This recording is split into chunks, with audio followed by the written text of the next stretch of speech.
पूरे वर्ल्ड में जो सेडान सबसे ज़्यादा सेल होती है वो है टोयोटा कोरोला और जो सेकंड नंबर पे आती है वो है टोयोटा कैमरी। इंडियन मार्केट में 47,50,000 रुपीज़ की एक शोरूम प्राइस पे आती है। 2.5 लीटर पेट्रोल इंजन मिल जाता है एक स्ट्रॉन्ग हाइब्रिड सिस्टम के साथ में, और ये कंबाइंड पावर आउटपुट निकालते हैं 227 bhp और 221 Nm का टॉर्क। कोई गाड़ी नहीं है 50 लाख रुपए में जो इतना पावर आपको देती है। उसके बावजूद भी ये गाड़ी 20 किलोमीटर पर लीटर से ज़्यादा का माइलेज आपको दे देती है। एक टैंक पे 1000 किलोमीटर से ज़्यादा ये चल जाती है। मैंने एक्सपीरियंस करा है, आज इस वीडियो के अंदर आप लोगों के साथ शेयर करने वाला हूँ।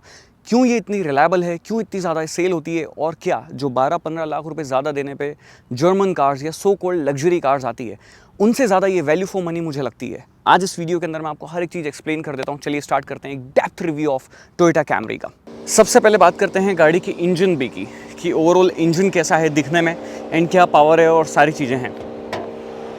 Hydraulic struts, 2.5 litre petrol engine मिलता है, 227 हॉर्स पावर और 221 Nm का टॉर्क निकालता है। ECVT गियरबॉक्स इसके अंदर दिया हुआ है, उसके बारे में ड्राइव के टाइम पे बात करेंगे।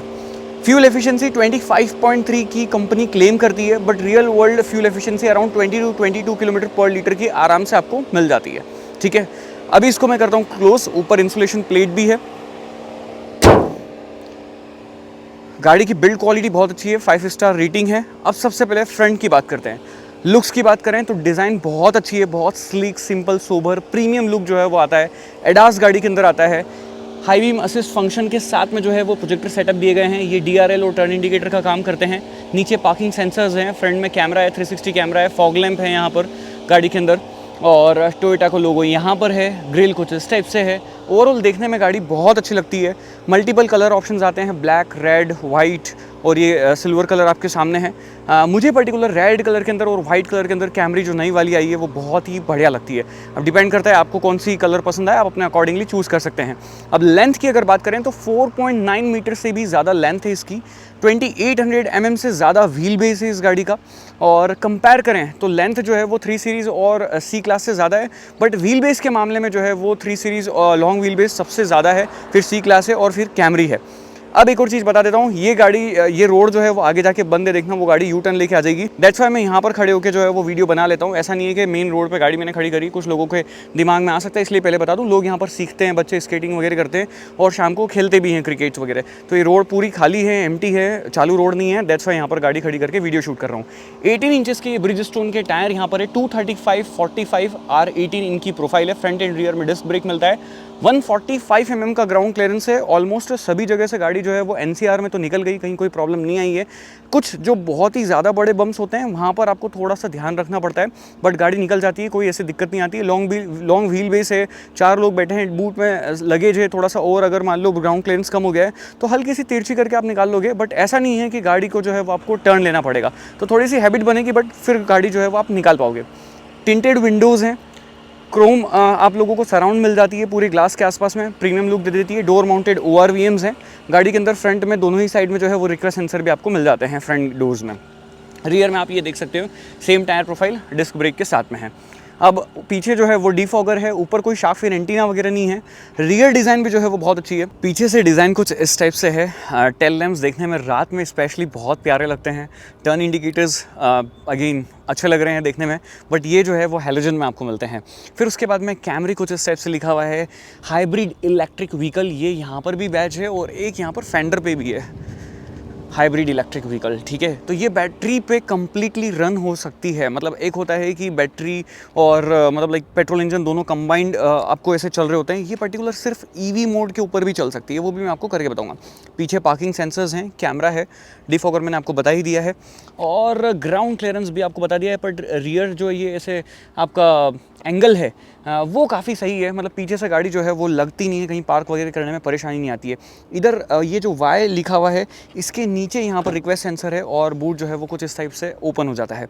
काफ़ी बड़ा बूट स्पेस जो है वो यहाँ पर कैमरी को मिलता है। अराउंड 525 लीटर के आसपास बूट स्पेस है। कहीं जगह गूगल पे 543 भी लिखा हुआ है, तो अराउंड 520 से 550 लीटर्स के बीच में बूट स्पेस है। सफिशिएंट है, 4 लोग आराम से बढ़िया लगेज रख के 5-6 दिन की ट्रिप पे जो है वो जा सकते हैं, उतना स्पेस यहाँ पर आपको मिलता है। फिर उसके बाद में इधर साइड में जो है वो यहाँ पर भी स्पेस है, इधर भी जो है वो स्पेस आपको मिलता है। और नीचे मैं आपको बता देता हूँ, ये देखो नीचे लगा ये यहाँ पर जो है वो टायर पड़ा हुआ है, टूल किट है, और उधर आपके ये ट्रायंगल है, सेफ्टी बार्स।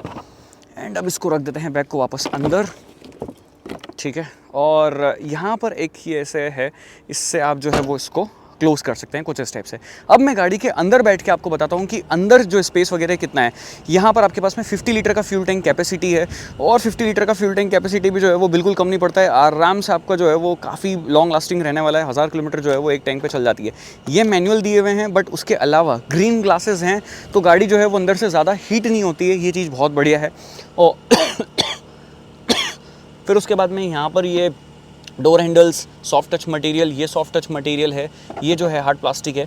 एंड यहाँ पर नीचे स्पीकर्स आपको मिल जाते हैं। बॉटल होल्डर जो है वो 1 लीटर के यहाँ पर दिए हुए हैं, और ये 1 touch up and down function के साथ में विंडोज़ मिल जाती हैं। अब अंदर सीट्स की अगर बात करें तो ये जो ब्राउन कलर का मटीरियल है ये बहुत अच्छा लगता है देखने में, और सबसे बेस्ट पार्ट ये बैठने में जो है वो काफ़ी कंफर्टेबल फील होता है। और जैसे ये वाला पार्ट है पर्टिकुलर बहुत सॉफ्ट फील होता है, मतलब ऐसे हाथ कई बार ऐसे अपन रखते हैं तो एकदम प्रीमियम वाली वाइब जो है वो आ जाती है। फिर यहाँ से स्टार्ट करें तो ये जो आगे सीट बेल्ट है वो भी एडजस्टमेंट फंक्शन के साथ में है। फिर धीरे धीरे नीचे आते हैं। सबसे पहले यहाँ पर आपको स्पेस जो है वो काफ़ी बढ़िया फील होता है। लेग रूम, नी रूम, थाई सपोर्ट, सब चीज़ें बहुत अच्छी जो है वो यहाँ पर आपको मिलती है। तो एकदम लग्जरी के साथ में यहाँ पर जो है वो एकदम कंफर्ट के साथ में आप ट्रैवल कर सकते हो। And the best part is यहाँ पर आपके पास में ये बोस मोड है, यहीं पर बैठे बैठे जो इस सीट को आपको आगे या पीछे कुछ करना है तो आप कर सकते हैं। फिर उसके बाद में यहाँ पर नीचे आप देखेंगे तो यहाँ पर आपके पास में AC वेंट्स हैं। फिर नीचे 2 टाइप C पोर्ट जो है वो मिल जाती है फ़ोन चार्ज करने के लिए, बट सेंटर में हम्प मिलता है, तो यहाँ पर बीच में छोटा बच्चा ही जो है वो बैठ पाएगा, ज़्यादा बड़े ऐसे एडल्ट नहीं बैठ पाएंगे। एंड यहाँ पर आपके पास में जो चीज़ मिलती है ना, इसके ऊपर जो गाड़ी आती है लाइक जैसे C क्लास या BMW की 3 सीरीज़ ले लो या Audi A4 ले लो, उनमें भी ये सब चीज़ें जो है वो नहीं मिलती। यहाँ पर देखो प्रॉपर ये स्क्रीन दी हुई है, और इस स्क्रीन से आप मल्टीपल चीज़ें जो है वो मैनेज कर सकते हो। And the best part is यहाँ पर ये जो है शेड, इस को मैं प्रेस करूँगा और आप ये देखो पीछे शेड जो है वो इलेक्ट्रॉनिकली रिलीज़ हो गया है, और यहाँ पर पीछे भी काफ़ी बड़ा ये स्पीकर जो है वो आपको मिलता है, और यहीं से मैं शेड जो है वो बैठे बैठे ऐसे रोल अप कर सकता हूँ। और कितनी फास्ट ये रोल अप रोल डाउन होता है वो भी आप लोगों ने देख लिया। फिर अगेन नेट तो उधर भी है, यहाँ पर ये जो हेडरेस्ट हैं ये आपके एडजस्टमेंट फंक्शन के साथ में है। एंड एक चीज़ बहुत अच्छी है, यहीं पर बैठे बैठे जो है वो, एक मिनट बॉटल हटाता हूँ, आप यहीं से कुछ को एक्सेस करना है बूट को तो आप कर सकते हैं। अब ये पर्टिकुलर बॉटल जो है वो चारों ही डोर्स में नहीं आ रही है, तो मैंने इसलिए इसके लिए यहाँ पर जो है वो स्पेस बना रखी है, यहाँ पर मैं रख देता हूँ और आराम से रहती है, गिरती विरती भी नहीं है, ठीक है। अब अगर बात करें वापस से इस स्क्रीन के ऊपर आते हैं, तो इस बटन को प्रेस करते से स्क्रीन जो है वो एक्टिवेट हो जाती है। इससे और क्या चीज़ें हो सकती है, तो एक और, अब ये जैसे ये 2 बटन है ना, इससे मैं सीट को ऐसे आगे या पीछे कर सकता हूँ। ये देखो ये सीट आगे आ रही है, देख रहे हो। तो अगर मेरे को इसको पूरा रिलैक्स करना है मेरे को, तो मैं ऐसे पूरा इसको पीछे जो है वो करके बैठ सकता हूँ। ऑफ कोर्स सीट को ऐसे पूरा पीछे करके ही लोग बैठेंगे, आगे करके तो कोई नहीं बैठना पसंद करेगा, बट ये यहीं से एंगल सेट हो जाता है, वो चीज़ बहुत अच्छी है। फिर टेम्परेचर जो है वो 3 जोन क्लाइमेट कंट्रोल है, तो वो भी आप यहाँ से टेम्परेचर अपना एडजस्ट कर सकते हैं। रेडियो वगैरह चेंज करना है, गाना आपको चेंज करना है, वॉल्यूम कम ज़्यादा करनी है, वो सब आप यहाँ से कर सकते हैं। तो मल्टीपल चीज़ें जो है वो यहीं पर बैठे बैठे की जा सकती है, और साथ ही ये 2 कप होल्डर जो है वो भी आपको यहाँ पर मिल जाते हैं। बट इसके नीचे जो है वो पर्टिकुलर स्पेस नहीं मिलती है, ये चीज़ मेरे को लगती है कि आर्मरेस्ट के नीचे भी स्टोरेज जो है वो दी जा सकती थी। एंड साथ ही इसको आप ऐसे आर्मरेस्ट को ऊपर भी जो है वो कर सकते हैं, तो ऐसे यहाँ पर मतलब लाइक बैठने में थोड़ा सा कंफर्टेबल तो नहीं फील होने वाला है, बट फिर भी अगर बैठना चाहे तो कोई बैठ सकता है, क्योंकि ये ऐसे पूरा अंदर तरफ जो है वो जाता नहीं है, तो ये काफ़ी ऐसे मतलब लाइक अनकंफर्टेबल फील हो सकता है, बट ये है सॉफ्ट, ठीक है। ये सीन है, तो ये मेरे को पर्टिकुलर स्क्रीन जो है वो काफ़ी अच्छी लग्जरी फील देती है। तो 4 सीटर ही मानता हूँ मैं कैमरी को, कि 4 सीटर फॉर्मेट में आप इसको यूज़ करो, मज़ा आएगा। देन उसके बाद में यहाँ पर डैशबोर्ड लेआउट वगैरह पे क्या कुछ सीन है, वो सब चीज़ें जो है वो अपन आगे चल के देखते हैं। यहाँ पर मैगज़ीन होल्डर जो है वो भी दिया हुआ है, और बाकी जो ये कुशनिंग वगैरह है वो काफ़ी अच्छी है, काफ़ी बढ़िया कुशनिंग है, मतलब लाइक एकदम कंफर्टेबल जो है वो फील यहाँ पर आपको होता है। बैक रेस्ट वगैरह जो है वो काफ़ी अच्छे आपको मिलते हैं, बट पीछे कोई भी ऐसे मसाज फंक्शन या वेंटिलेशन फंक्शन वगैरह जो है वो नहीं है। ये आपके पास में हैंडल बार और कोट हुक। देन उसके बाद में ऊपर आपके पास में यहाँ पर जो है वो ये रीडिंग लैंप जो है वो आपको मिल जाते हैं। चलते हैं आगे और देखते हैं आगे क्या है। ऊपर जो रूफ है वो कंप्लीट ब्लैक कलर की आपको मिलती है। ओके, गाड़ी से बाहर उतरना, अंदर आना जो है वो इजी है, बट द थिंग इसकी गाड़ी काफ़ी नीचे है, तो थोड़ा सा मतलब ऐसे आपको बाहर निकलने के टाइम पे थोड़ी सी परेशानी आ सकती है। और डोर को ओपन करते हैं। अब यहाँ पर सीट के मल्टीपल कंट्रोल्स हैं, लंबार सपोर्ट वगैरह आप एडजस्ट कर सकते हो। यहाँ पर आपके पास में लाइक ये 2 मेमोरी फंक्शन भी है फ्रंट के लिए। यहाँ से आप जो मिरर वगैरह फोल्ड अनफोल्ड अगर जो भी आपको करना है वो भी आप जो है वो कर सकते हैं, ठीक है। देन पावर विंडोज़ के कंट्रोल्स, लॉक अनलॉक स्विच यहाँ से आपको एडजस्ट करना है। यहाँ से आप डोर ओपन करेंगे, नीचे स्पीकर और बॉटल होल्डर थोड़े से और बड़े हो सकते थे। फिर नीचे ये जो मैट है पर्टिकुलर, ये बहुत सॉफ्ट है, बहुत अच्छी क्वालिटी की जो है वो फील होती है कैमरे की जो ओरिजिनल आती है। एक्सेलरेटर, डेड फुट रेस्ट, यहाँ से आप ओपन करेंगे फ्यूल लीड, यहाँ से आप ओपन करेंगे डिक्की को, और यहाँ से आप जो है वो फ्रंट बोनेट ओपन करेंगे। यहाँ पर बैठे बैठे भी रियर शेड ओपन कर सकते हैं, लाइट को आपको कम ज़्यादा अगर कुछ करना है कर सकते हैं, कैमरा ऑन कर सकते हैं, ट्रैक्शन कंट्रोल ऑन ऑफ कर सकते हैं, ऑटो स्टार्ट स्टॉप और हेडलाइट लेवलिंग, ये सारे स्विचेस हैं। अब डोर को करता हूँ मैं क्लोज और सीट को कर लेता हूँ पूरी पीछे। अब मैं आपको यहाँ पर एक एक चीज़ें बताते हुए चलता हूँ कहाँ क्या है। सबसे पहले इलेक्ट्रॉनिक एडजस्टमेंट जो है वो मिलते हैं इसकी स्टीयरिंग व्हील के लिए। ये चीज़ लिटरली बहुत ही बढ़िया है, मतलब लाइक सेगमेंट फर्स्ट फीचर जो है मैं इसको बोल सकता हूँ। इस सेगमेंट में कोई दूसरी गाड़ियाँ नहीं है। 50 लाख 55 लाख रुपए में ए क्लास आती थी जो डिसकंटिन्यू हो गई, 2 सीरीज़ आती है, उनमें किसी में भी स्टीयरिंग जो है वो इलेक्ट्रॉनिक एडजस्टमेंट वगैरह नहीं मिलते हैं, ठीक है। 3 सीरीज़ में भी इलेक्ट्रॉनिक एडजस्टमेंट जो है वो स्टीयरिंग के लिए नहीं दिए गए हैं।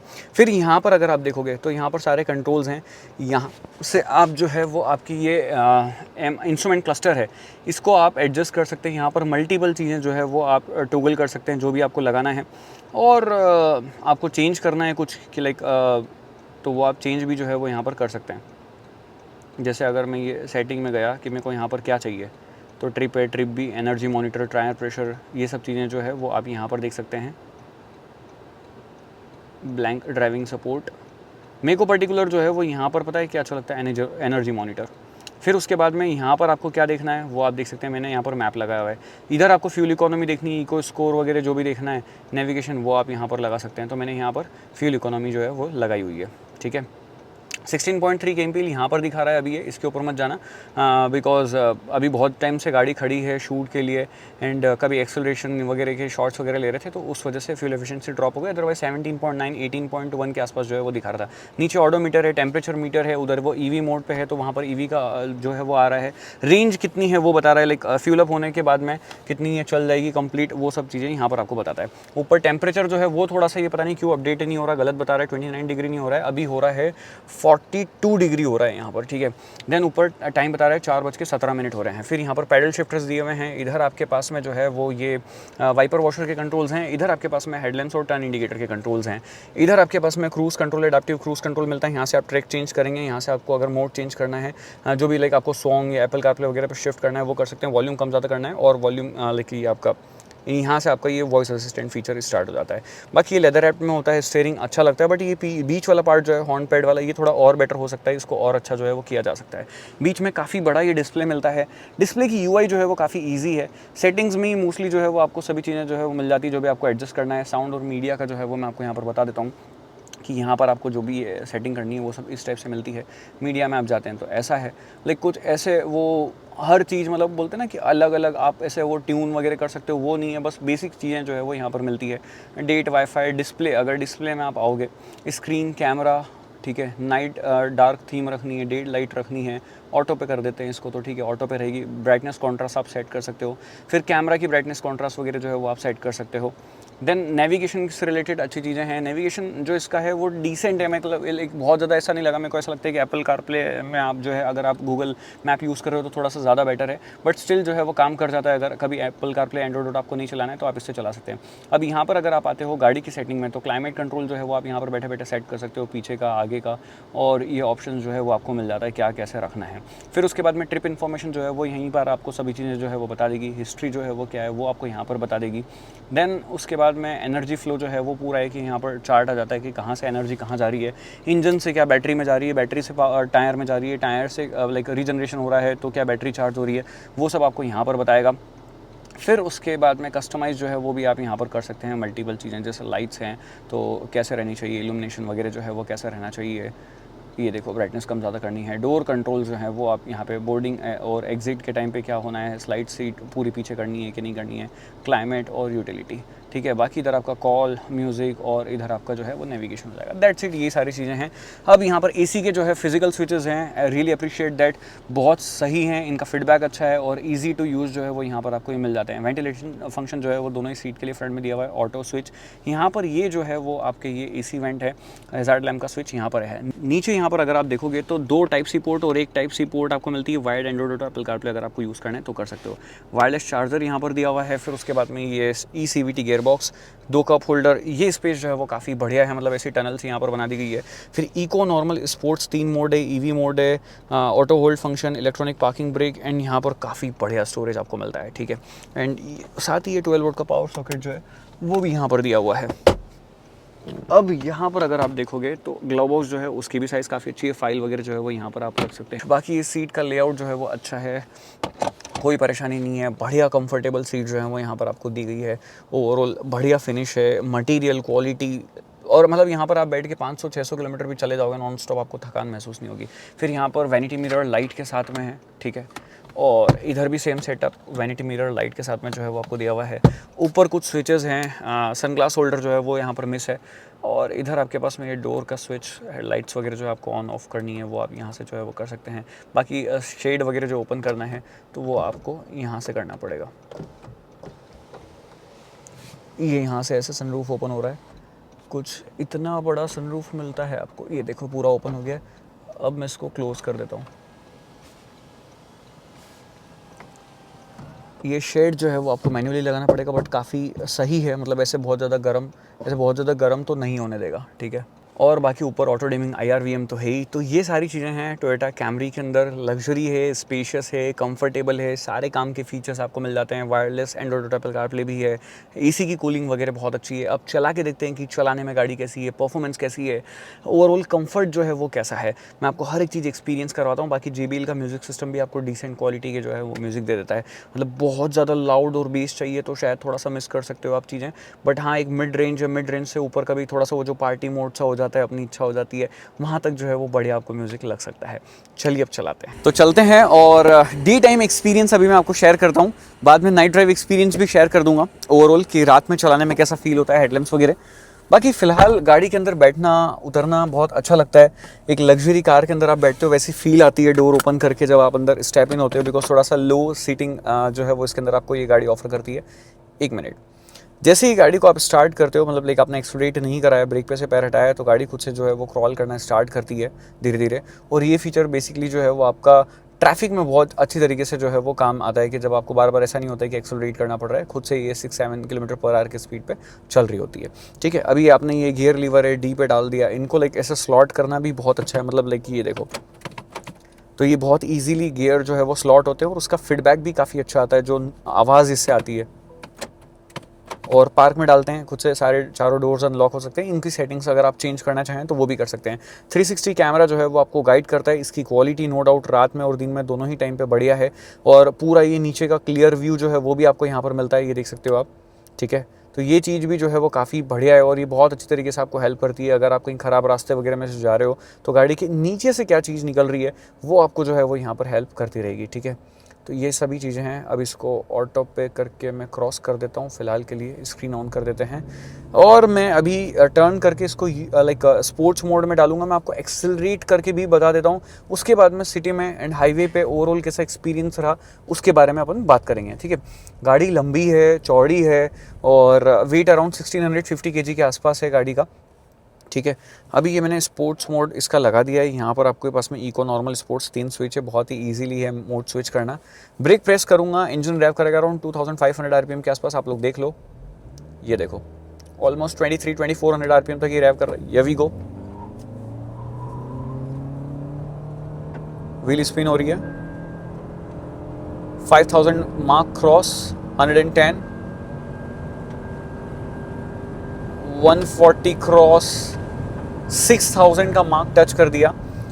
आगे अब मेरे पास में डेड पॉइंट आ जाता है, मतलब लाइक आगे वहाँ पर रोड चालू है, ये वाला बस स्ट्रेच जो है वो मतलब लाइक ब्लैंक है, एम्प्टी है, इसलिए मैं ये कर पाया हूँ। मतलब मैंने चालू कोई रोड पे ये चीज़ नहीं अटैम्प्ट करी, बट 6000 का मार्क जो है वो क्रॉस कर देती ऑल द वे। और ज़्यादा अगर मेरे पास में स्ट्रेच होता तो, बट 6000 RPM पे मतलब लाइक क्रॉस कर चुकी थे अपन। और 150 की स्पीड कितनी जल्दी कर रही है और व्हील स्पिन कंटिन्यूसली जो है वो चल रहे थे, ठीक है। देख लिया आप लोगों ने। तो जब पावर राइड इसे आपको करना है तो उसके लिए भी मतलब पावर बहुत सफिशिएंट आपको इसमें मिल जाती है। अब मैं इसके अंदर नॉर्मल मोड जो है वो लगा देता हूँ कि अब नॉर्मल बैलेंस मोड है, जहाँ पर आपको सफिशिएंट पावर भी मिल रही होती है। गाड़ी हाइब्रिड सिस्टम जो है वो भी टर्न ऑन टर्न ऑफ अपने अकॉर्डिंगली कर रही होती है और सिटी में ओवरऑल चलाने में मज़ा आता है।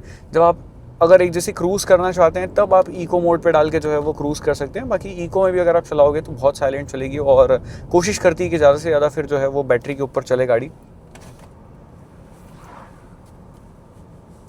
एक मिनट, आपके साथ भी होता है कि ऐसे मक्खी आ जाती है गाड़ी के अंदर और फिर वो बाहर नहीं निकलती, और जब तक नहीं निकलती वो बहुत इरिटेट करती है?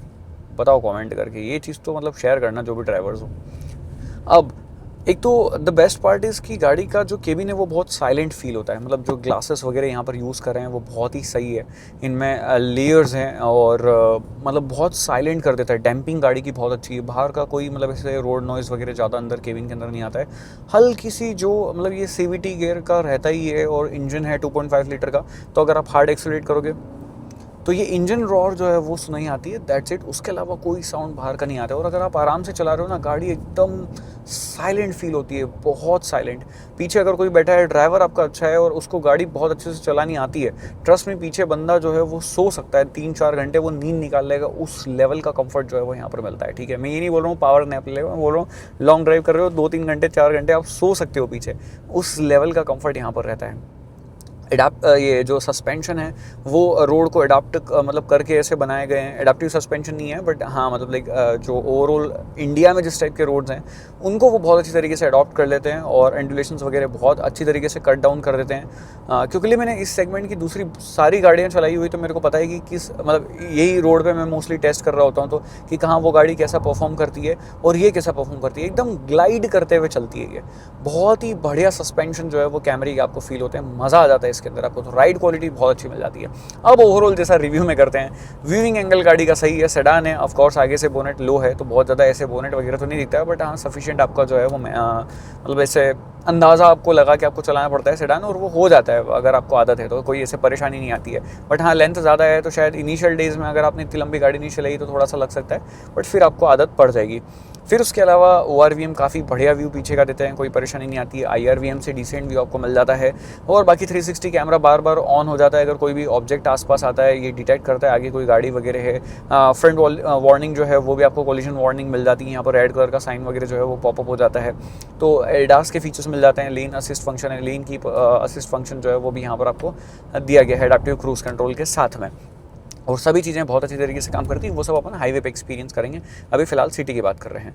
तो सिटी में मोस्टली जो है वो ये कोशिश करती है गाड़ी की EV मोड पे चले, जैसे ही आप स्लो हो जाते हो। अभी जैसे मैंने एक्सेलरेट वगैरह करा, ये EV मोड पे चल रही है, ठीक है, इंजन इसका बंद है, 0 RPM पे गाड़ी चल रही है, बैटरी से पावर जा रहा है वो मेरे को यहाँ पर दिख रहा है, ठीक है। फिर ये इंडिकेटर वगैरह जो है वो बेसिक मतलब जो फील होती है ना टिक टाक वाली, एकदम बढ़िया ओल्ड स्कूल वाइब भी थोड़ी सी आ जाती है और अच्छे फील होता है, मतलब मेरे को अच्छा लगता है ये सब चीज़ें इसकी। और रिलायबिलिटी इतनी अच्छी है कि लोगों ने इस गाड़ी को, कैमरी को, इंडिया में 3-4 लाख किलोमीटर तक चलाया है, सिर्फ बेसिक जो सर्विस होती है, रूटीन मेंटेनेंस होता है वो करके। और सर्विस कॉस्ट भी बहुत कम रहता है, जहाँ पर जर्मन गाड़ियाँ सर्विस कॉस्ट के नाम पर 30-40 हज़ार, 50 हज़ार, 60 हज़ार रुपये तक जो है वो आपकी होती है। ये गाड़ी वहीं आपकी 12-15 हज़ार रुपये में सर्विस होकर आ जाएगी, मैक्स में बता रहा हूँ, ठीक है। तो एक बेसिक सर्विस कॉस्ट एक लग्जरी कार का बहुत मतलब लाइक मैटर करता है। आपकी जो डे टू डे लाइफ में रनिंग कॉस्ट है वो बहुत कम हो जाती है। फिर पार्ट्स की जो लाइक कॉस्ट है वो काफ़ी कम होती है। कई बार आप लग्जरी गाड़ी ले तो लेते हो, बट आप चलाते नहीं हो उसको, क्योंकि आपको लगता है कि जितनी ज़्यादा चला दी रीसेल वैल्यू कम हो जाएगी, फिर आपके पार्ट्स जो हैं उनकी कॉस्ट बहुत ज़्यादा है, सर्विस कॉस्ट बहुत ज़्यादा है। अब यहाँ पर ये गाड़ी लग्जरी भी है और ओवरऑल जो यूज़ करना है वो भी बहुत सस्ता है, तो इजीली इसको आपको चलाने में कभी डर नहीं लगेगा। ऐसा नहीं फील होगा कि यार इस गाड़ी को चलाऊं कि नहीं चलाऊं, वो सब चीज़ें जो है वो नहीं होने वाली है, ठीक है। अब मैं यहाँ से यू टर्न लेता हूँ, फिर अपन हाईवे पे चढ़ेंगे। टर्निंग रेडियस अच्छा है, बट अगेन गाड़ी लंबी है तो थोड़ा सा जगह तो ऑफकोर्स चाहिए, बट रेडियस जो है वो काफ़ी सही है, इजीली जो है वो टर्न वगैरह हो जाएगी ऐसे। मतलब ये नहीं कि बहुत ज़्यादा लंबा ऐसे काटना जो है वो आपको पड़ेगा, ठीक है।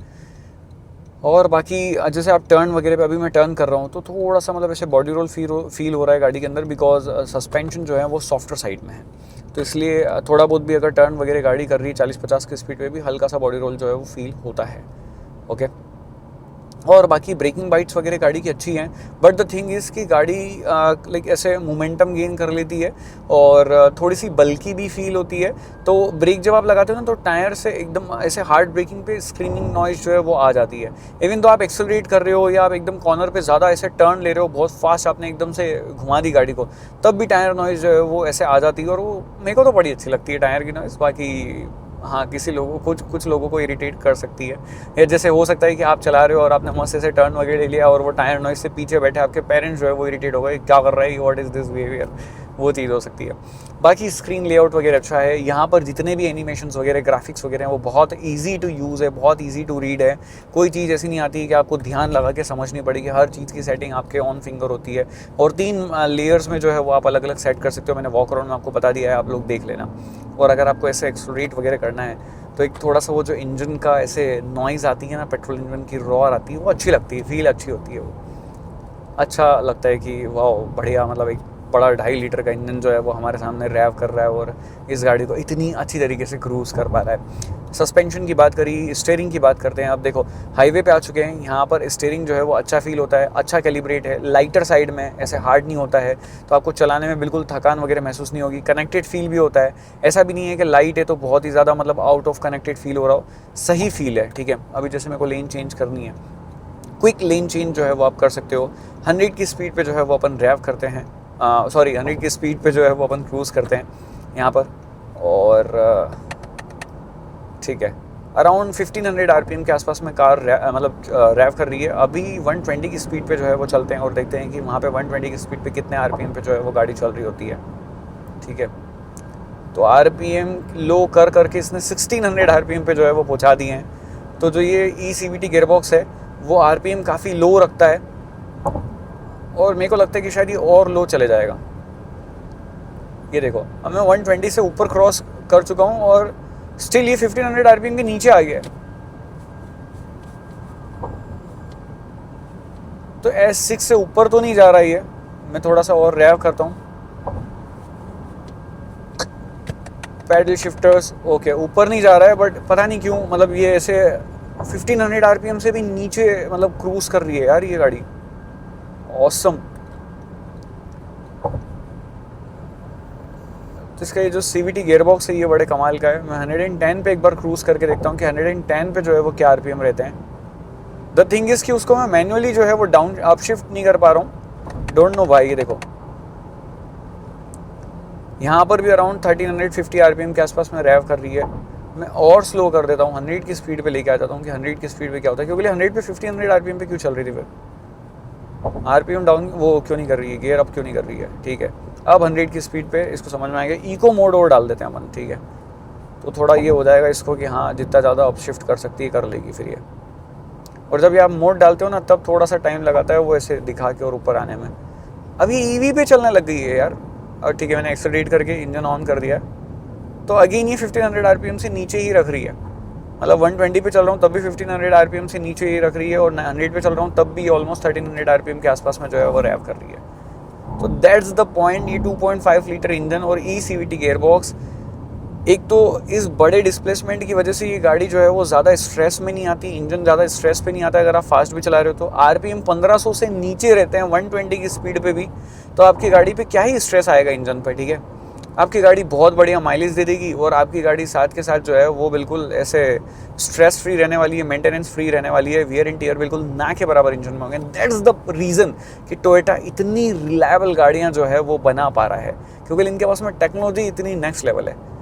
अब इतनी हायर स्पीड पे भी इतने लोअर आरपीएम पे चलेगी तो इंजन को तो ऐसा लग रहा है कि हाँ मैं अपना बेसिक काम कर रहा हूँ। तो it's all thanks to e CVT gearbox, जिसकी वजह से ये चीज़ें जो है वो पॉसिबल हो पा रही है। एसी अच्छा है, म्यूज़िक सिस्टम की बात मैं बता चुका हूँ। ओवरऑल रात का जो एक्सपीरियंस है वो मैं आपके साथ शेयर कर देता हूँ, बट उससे पहले मैं आपको ओवरऑल कंक्लूजन दे देता हूँ। देखो गाड़ी बहुत कंफर्टेबल है, अगर आप ड्राइवर से चलवाते हैं, पीछे बैठना है तब भी आप परचेज़ कर सकते हो, खुद चलाते हो तब भी आप इस गाड़ी को परचेज़ कर सकते हो, कोई दिक्कत परेशानी ऐसा सच नहीं है। बट बहुत ही ज़्यादा ख़राब रास्तों में आपको जाने आने का काम पड़ता है, फिर आपके लिए प्रॉब्लम है, तब आप जो है वो इसको डेली मतलब उतना मज़ा नहीं ले पाओगे। बट अगर आप हाईवे वगैरह पे जाते हो, 100 200 300 किलोमीटर के आपकी रोज़ की ड्राइव है, आपको अपने ऑफिस जाना है, आपकी फैक्ट्री जाना है, बट जहाँ पर रोड्स जो हैं वो बढ़िया हैं, कोई ऐसे बहुत ज़्यादा ख़राब रास्ते नहीं हैं, तब फिर डेफिनेटली जो है वो ये एक आपके लिए बहुत ही बढ़िया सब्स्टिट्यूट हो सकता है।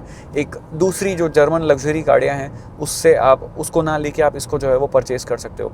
BMW में आपको बैच वैल्यू मिल जाती है। अगर आप 3 सीरीज़ लेते हो तो 12 से 15 लाख रुपए आपको एक्स्ट्रा पे करने पड़ते हैं। वो चलाने में जो है वो थोड़ी ज़्यादा कनेक्टेड फील होती है, थोड़ी सी ज़्यादा ऐसे पावरफुल फील होती है, एग्रेसिव फील होती है। सी क्लास में ही आपको बहुत ज़्यादा लग्जरी और एक अप मार्केट कार जो है वो फील होती है, मतलब एक वाइब भी अलग होती है, एक जो बैच वैल्यू है वो बहुत नेक्स्ट लेवल हो जाती है। तो ये दो चीज़ें हैं BMW मर्सिडीज़ के साथ में। ऑडी में अभी रिकमेंड नहीं करूँगा, A4 लेने का भी सेंस बनता नहीं है, सब गाड़ियाँ उनकी जो है वो अपडेट होने वाली है। फिर अब अगर कैमरी की बात करें तो यहाँ पर आपको कंफर्ट बहुत अच्छा मिलता है, लग्जरी जो है वो डिसेंट मिल जाती है। सबसे बेस्ट पार्ट रिलायबिलिटी अच्छी है, रीसेल वैल्यू अच्छी है, और साथ ही साथ जो आपका ये मेंटेनेंस कॉस्ट है वो बिल्कुल उन गाड़ियों से ना के बराबर है। जहाँ 60-70 हज़ार रुपये की सर्विस हो रही है, वहाँ आपकी गाड़ी 10-15 हज़ार रुपये में सर्विस हो रही है। तो मतलब जितनी उसकी एक सर्विस उतनी आपकी 3-4 साल की सर्विस कॉस्ट है। और फिर उसके बाद में एक ऑफ कोर्स मैटर करे ना करे, बट फ्यूल कॉस्ट वहाँ पे वो गाड़ियाँ सिंगल डिजिट आपको पेट्रोल इंजन 2 लीटर पे माइलेज देगी। हाईवे पे आप जाओगे तो डेफिनेटली डबल डिजिट दे देगी, 11-12 का माइलेज दे देगी। ये आपको सिटी में भी 17-18 का माइलेज दे रही होगी, हाईवे पे भी आपको 20-22 का माइलेज जो है वो दे रही होगी। तो ऑफ कोर्स रनिंग कॉस्ट अगर कम हो रही है तो क्यों नहीं करें, मतलब अगर कहीं बच रहे हैं तो बचा सकते हैं ना, कोई दिक्कत तो है नहीं ऐसी। बट अगर आपको नहीं बचाना है तो फिर आप आपके हिसाब से आपको जो ऑप्ट करना है वो आप कर सकते हैं। बट मेरे हिसाब से मेरे को लगता है बहुत सेंसेबल ऑप्शन है। 47,50,000 रुपीज़ की शोरूम प्राइस है।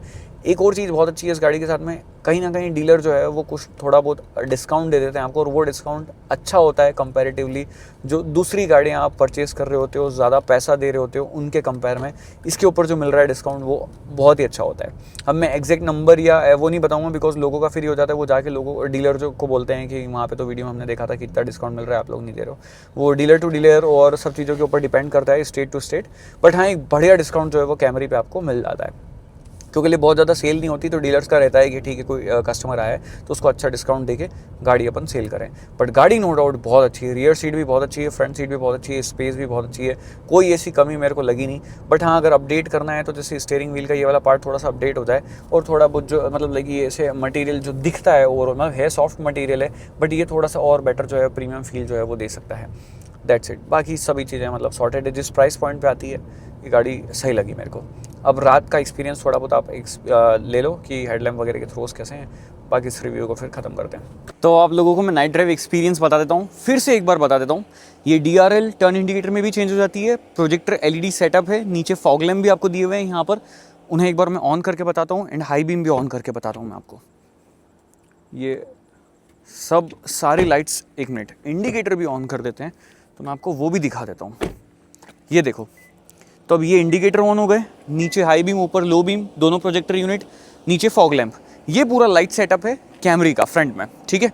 अब मैं आपको रियर में बताता हूँ। टर्न इंडिकेटर यहाँ पर दिए हुए हैं ORVM पे, पीछे भी आप लोग देख लो, टेल लैम्प काफ़ी अच्छे हैं, LED के अंदर है। जो आपके टर्न इंडिकेटर है वो आपको हेलोजन के अंदर मिलते हैं, नंबर प्लेट लाइट, और फिर साथ ही यहाँ पर आपका request sensor and boot lamp जो है वो भी आपको मिलता है, बट वो बहुत ज़्यादा ऐसे लीट अप नहीं करता है बूट को। अब अगर रियर में मैं आपको बताऊँ तो रियर में भी जो है आप देख सकते हो यहाँ पर जो लाइट्स हैं, जैसे एक ये रीडिंग लैंप नॉर्मल वाला भी दिया हुआ है, नॉर्मल लाइट चाहिए तो, और एक ये बड़े जो रीडिंग लैंप है वो भी आपको यहाँ पर मिल जाते हैं। बाकी यहाँ पर ये जो स्क्रीन मिलती है इसमें भी पूरा सेटअप जो है वो यहाँ पर आपको मिलता है, और हर एक चीज़ जो है वो आप अपने अकॉर्डिंगली एडजस्ट कर सकते हो, मतलब इल्यूमिनेशन जो है वो सब जगह आपको मिलता है। फिर अगर मैं इसको बंद करता हूँ तो यहाँ पर आपके पास में जो मिरर का स्विच है, और जो लाइक ये डोर हैंडल आप ओपन करेंगे, इन सभी जगह लाइट जो है वो आपको मिल जाती है। और साथ ही एक सेफ्टी लाइट यहाँ पर मिलती है कि जैसे आपने डोर ओपन करा है, पीछे से कोई गाड़ी आ रही होती है तो उसको दिख जाता है, ठीक है। अब मैं आपको अंदर चल के बताता हूँ कि अंदर क्या कुछ चीज़ें। अब मैं आपको आगे एक बार बता देता हूँ, यहाँ पर जो स्विचेस वगैरह हैं इनमें भी सभी जगह इल्यूमिनेशन जो है वो आपको मिलता है। लाइट्स को एक बार ऑन करता हूँ, ये पूरा केबिन लाइट एक ही स्विच से जो है ऑन हो जाती है। फिर यहाँ पर आपके पास में एक जो है वो ये एम्बियंट लाइट मिलती है, दैट्स इट, बाकी और कुछ भी नहीं है। ग्लव बॉक्स जो है वो ओपन करते हैं, उसमें लाइट है। आर्म रेस्ट के नीचे जो स्पेस है इसमें लाइट जो है वो नहीं मिलती है, ठीक है। फ़ोन को 1 मिनट में रख देता हूँ यहाँ पर चार्जिंग पे, एंड देन उसके अलावा यहाँ पर इतने सारे स्विचेस सभी में इल्यूमिनेशन है, कोई दिक्कत परेशानी एज़म सच नहीं आती है। और जो आपकी ये स्टीयरिंग व्हील पे कंट्रोल्स हैं इनमें भी इल्यूमिनेशन जो है वो प्रॉपर आपको मिल जाता है, ठीक है। अब मैं auto high beam assist function इसका ऑन कर दिया है, फॉग लैंप ऑफ कर देता हूँ, अभी रिक्वायरमेंट नहीं है। डी में डाली कार, मैंने चलाना स्टार्ट करा, एंड यहाँ पर आप देख सकते हैं कैमरा भी रात में बहुत बढ़िया क्वालिटी में आपको यहाँ पर मिलता है। मतलब एक तो ये 360 कैमरा, फिर उसके बाद में कंप्लीट 540 व्यू बोले 520 व्यू भूल गया यार, लाइक नीचे का भी पूरा ट्रांसपेरेंट करके जो है वो आपको ये बताता है, ठीक है। ये देखो, तो ये चीज़ बड़ी कमाल की जो है वो मेरे को लगती है। थोड़ी सी स्पीड बढ़ती है ऑटोमेटिकली बंद हो जाता है, और अगर आप स्पीड स्लो कर रहे हो जैसे सपोज, ठीक है, तो जैसे आप 10 से नीचे आते हो ये ऑटोमेटिकली ऑन हो जाता है। अगर आसपास आपकी गाड़ी के कोई ऑब्जेक्ट आता है, कोई गाड़ी वाड़ी आती है कुछ भी, तो वो भी जो है वो ये ऑन लाइक ऑटोमेटिकली ऑन हो जाता है। अब यहाँ से निकलते हैं, मैं आपको आगे चल के एक बार बताता हूँ, जहाँ पर बिल्कुल रोड लाइट नहीं है वहाँ पर एक बार आगे चलेंगे, और वहाँ पे मैं आपको ये बताता हूँ कि अगर आप एक्सेलरेट करते हो तो इसकी हाई बीम वगैरह के थ्रोज जो हैं वो कैसे हैं, ठीक है। यहाँ पर आप लोग एक बार चेकआउट करना। अभी ये लो बीम है, automatically high beam low beam पे जो है वो शिफ्ट होती जाएगी। देखते हैं हाई बीम पे शिफ्ट होती है क्या। एक बार हुई थी, वापस से लो हो गई, ठीक है, तो अभी नहीं हो रही है। तो अब मेरे को खुद ही मैनुअली अगर मैंने करी तो ये देख सकते हो थ्रोस काफ़ी अच्छे हैं। ये फॉग लैम्प भी मैंने ऑन कर दी है, और लो बीम करता हूँ तो ऐसे रहते हैं ये। तो खुद से जो है वो अभी तक हाई बीम नहीं हो रही है, क्योंकि लिए इसको ऐसा लग रहा है कि आगे वो जो लाइट्स हैं वो शायद किसी गाड़ी की लाइट है। स्पीड स्लो अप करते हैं। एंड मैं आपको एक चीज़ और बताता हूँ, अगर आप क्या कॉर्नर पे से टर्न लेते हो, ये देखो जैसे इधर आपने टर्न लिया, तो कॉर्नरिंग लैंप जो है वो हैज़ अ लाइक ऐसे वो आपके फॉग लैंप में जो वर्क करने चाहिए वो नहीं वर्क करते हैं यहाँ पे, ठीक है। तो ये एक थोड़ा सा रहता है कि ये भी फीचर जो है वो इस गाड़ी के अंदर होना चाहिए, बिकॉज अगेन फ्लैगशिप सेडान है टोयोटा की तरफ से। 50 लाख रुपये, almost 53-54 lakh rupees on road जो है वो ये गाड़ी कॉस्ट करती है। अभी देखो हाई बीम लो बीम खुद से शिफ्ट हो रही है। अब मैं एक बार इसको टर्न करता हूँ यहाँ से, ये देखो टर्न करा तो कोई मतलब ऐसे वो मतलब टर्निंग पे फॉग लैंप ऑन हो जाए या ऐसा कुछ फीचर नहीं है, कॉर्नरिंग लैंप वाला कोई फीचर नहीं है। एक्सेलरेट करते हैं,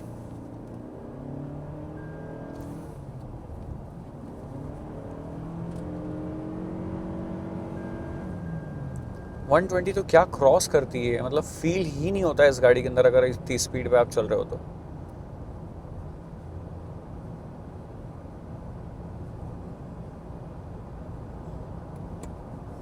ब्रेकिंग ओके, रंबल स्ट्रिप्स पे मैं ब्रेक छोड़ देता हूँ, बिकॉज वहाँ पर ब्रेकिंग लाइन में जो है वो प्रॉब्लम होने का डर रहता है, तो एक थोड़ा सा सेफ्टी फीचर है वो। अब जैसे पर्टिकुलर ये जो लाइट है, अभी मैंने इसको ऑटो पे रखा हुआ है, तो अंदर ये जो स्क्रीन की लाइट है ना, इसको पता नहीं लेकिन ऐसे कम हो जाना चाहिए, बट वो ऑटोमेटिकली कम हुई नहीं, ठीक है। अब ये जैसे इंस्ट्रूमेंट क्लस्टर है, इसकी लाइट में ऐसे यहाँ पर कम ज़्यादा जो है वो मैनुअली कर सकता हूँ। यहाँ पर एक क्योंकि लिए स्विच दिया हुआ है, बट इसकी ब्राइटनेस मेरे को अंदर जाके जो है वो कम ज़्यादा करनी पड़ेगी, तो उसके लिए सेटिंग्स में जो है वो जाना ज़रूरी है। अब यहाँ पर लाइक ऑटोमेटिकली ये हाई बीम ऑन हो गई, डोंट नो व्हाई, बिकॉज यहाँ तो इतनी सारी लाइट्स दिख रही है। अभी सामने से गाड़ी आ रही है, ठीक है, ऑटोमेटिकली बंद हो गई है। तो ऐसे हेडलाइंस के थ्रोज सही हैं, आप 100-120 तक क्रूज़ करना चाहें तो आप कर सकते हैं। उतने थ्रोज जो हैं वो ये ऐसे ही, अगर रोड अच्छे बने हुए हैं, जैसे मैंने बताया आपको कि जहाँ पर लाइट्स वगैरह बिल्कुल नहीं थी, तो वहाँ पर भी आप जो है वो आराम से चला सकते हो, कोई परेशानी असन सच जो है वो नहीं आएगी, ठीक है। और बाकी अंदर भी जो है वो काम की जितनी भी जगह हैं उन सभी में लाइट है, बट एक चीज़ की मेरे को जो सबसे ज़्यादा बड़ी कमी लगी वो है एम्बियंट लाइट की। लग्जरी गाड़ी है, एम्बियंट लाइट होनी चाहिए। 50-55 लाख रुपए अगर आज कोई खर्च कर रहा है तो ये बेसिक चीज़ें 20-25 लाख रुपए की गाड़ियों में अब आने लग गई, तो टोयोटा को ये देना चाहिए। और इसमें कोई ऐसे वो रिलायबिलिटी वाला फैक्टर नहीं आएगा कि एम्बियंट लाइट ख़राब हो जाती है, वो तो आप डेफिनेटली अच्छी क्वालिटी की अगर लगा दोगे तो वो तो, और ना ही कोई उसका मेंटेनेंस कॉस्ट वगैरह पड़ता है। तो एटलीस्ट एक एम्बियंट लाइट जो है वो थ्रू आउट द केबिन अगर रन हो जाए, या कुछ ऐसा अच्छा इफेक्ट मिल जाए, मल्टीपल कलर्स वगैरह मिल जाए, तो थोड़ा अच्छा लगेगा, बिकॉज इतना पैसा अगर आप दे रहे हो तो इतना आप एक्सपेक्ट करोगे ऑफकोर्स। तो दैट्स इट, ये ही सारी चीज़ें हैं। बाकी सभी चीज़ें सॉर्टेड है, गाड़ी में दिक्कत नहीं है, रात में चलाने में भी मज़ा आएगा आपको। और स्पेशली पीछे अगर आपको सोना है तो सारी नेट्स वगैरह आप रात में भी चढ़ा दो, ताकि बिल्कुल लाइट्स वगैरह आसपास से आई नहीं है। एकदम आपका एक पर्सनल स्पेस बन जाएगा जहाँ पर आप आराम से रिलैक्स कर सकते हो, अगर आप अपनी ड्राइवर से गाड़ी चला रहे हैं तो, या अगर आप खुद भी चला रहे हैं, पीछे आपके पेरेंट्स वगैरह बैठे हैं, तो वो बहुत ही सुकून से सो जाएंगे, बिकॉज गाड़ी इतनी कंफर्टेबल राइड क्वालिटी आपको ऑफर करती है। और इतना बढ़िया पिन ड्रॉप साइलेंट केबिन इस गाड़ी के अंदर आपको मिलता है, कोई बाहर का नॉइज़ वगैरह अंदर नहीं आता है, और गाड़ी की राइड क्वालिटी बहुत अच्छी है, तो वो आराम से रिलैक्स पोजीशन में जो है वो पीछे सो सकते हैं। तो यही था मेरा पूरा ओवरऑल रिव्यू टोयोटा कैमरी का। माइलेज की अगर मैं बात करूं तो सिटी में अराउंड 17-18 kmpl जो है वो ये रिटर्न करेगी। हाईवे पे आप 20-22 kmpl के आसपास जो है वो इससे निकाल सकते हैं, अगर आप अराउंड 120 की स्पीड पे चल रहे हैं तो। बट अगर आप 80-100 की स्पीड के आसपास ही चलाते हैं तो 22-23 kmpl के आसपास भी फ्यूल एफिशिएंसी आप इससे आउट कर सकते हैं। दैट्स इट, यही सभी चीज़ें थी जो मुझे आपके साथ में शेयर करनी थी। ऑलमोस्ट बाकी जो भी काम के फीचर्स हैं सभी गाड़ी के अंदर हैं। सेफ्टी फीचर्स भी सारे ही हैं। एडाप्टिव क्रूज कंट्रोल बहुत अच्छी तरीके से काम करता है, लेन कीप असिस्ट बहुत अच्छी तरीके से काम करता है, 360 कैमरा इसका बहुत हेल्पफुल है, बहुत ही प्रिसाइजली वो वर्क करता है। और बाकी स्टिल अगर मुझसे कुछ रह गया है तो आप नीचे कमेंट करके पूछ सकते हैं मुझे, या इंस्टाग्राम पे आप मुझे मैसेज कर सकते हैं, नीचे डिस्क्रिप्शन में लिंक है, आप वहाँ पर मुझसे कनेक्ट भी हो सकते हैं। बाकी और कौन कौन सी गाड़ियों के ऐसे ही डेप्थ रिव्यू आप देखना पसंद करेंगे नीचे कमेंट बॉक्स में आप बताएं। मिलते हैं नेक्स्ट वीडियो में, till then guys please drive safe and ride safe.